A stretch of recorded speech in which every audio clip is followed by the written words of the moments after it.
샬롬, 오늘의 말씀지기 김진석 간사입니다.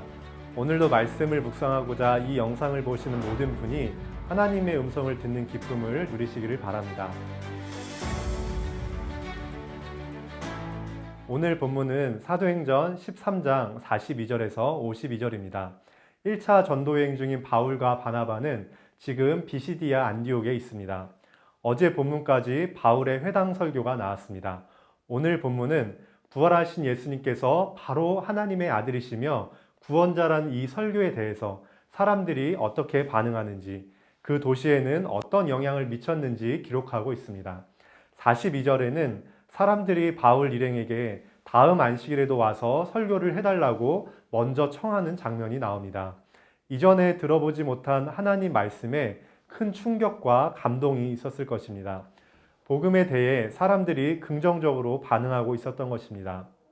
심지어 다음 안식일이 되기 전에도 많은 사람이 바울과 바나바를 따르며 더불어 말하고 권함을 받았습니다.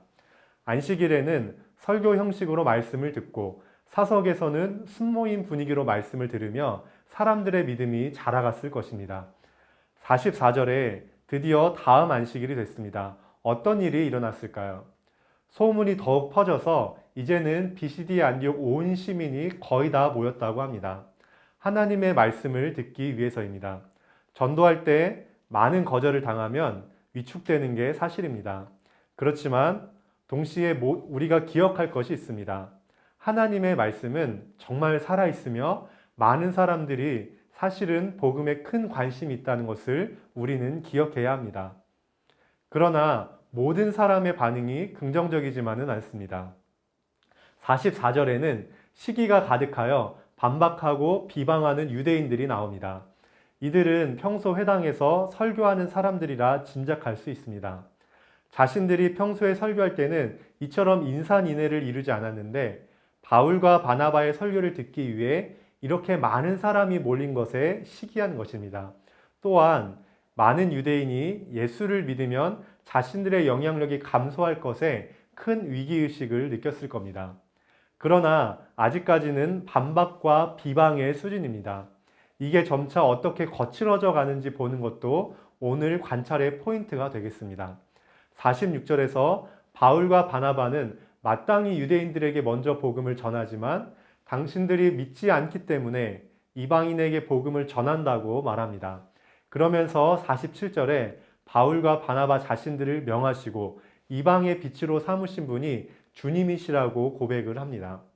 여러 종류의 박해가 있어도 바울과 바나바가 전도 여행을 끝까지 완수할 수 있었던 중요한 이유가 있습니다.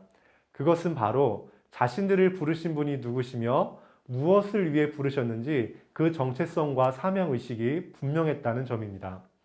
우리를 순장으로 부르신 분이 누구시며 캠퍼스에서 어떤 일을 하라고 부르셨는지 개강이 연기되는 이 상황에서도 우리는 기억해야 할 것입니다. 이어지는 본문에서도 복음을 전한 결과 극단적으로 대조되는 두 가지 반응이 나타납니다. 49절 말씀과 같이 주의 말씀이 그 지방에 두루 퍼졌습니다. 52절에서는 비시디아 안디옥에 믿는 자들을 비로소 제자라고 표현을 합니다. 그들은 제자화된 것입니다. 이 제자들은 기쁨과 성령이 충만했습니다. 반면 50절에 보면 시기하는 유대인들이 귀부인과 유력자들을 선동해서 박해하고 그 지역에서 바울과 바나바를 쫓아내기까지 합니다. 반박과 비방의 단계보다 더 거칠어진 반응입니다. 두 사람은 발의 티끌을 떨어버리고 다음 도시 이고니온으로 향합니다. 이와 같이 우리는 한 도시가 복음화되는 과정을 보았습니다. 그 과정에는 필연적으로 박해와 거절도 포함되는 것을 알 수 있습니다. 우리는 거절에 지나치게 움츠러들 필요가 없습니다. 바울과 바나바처럼 성령의 능력 안에서 오직 그리스도만을 전하고 그 결과는 하나님께 맡겨야겠습니다. 감사합니다.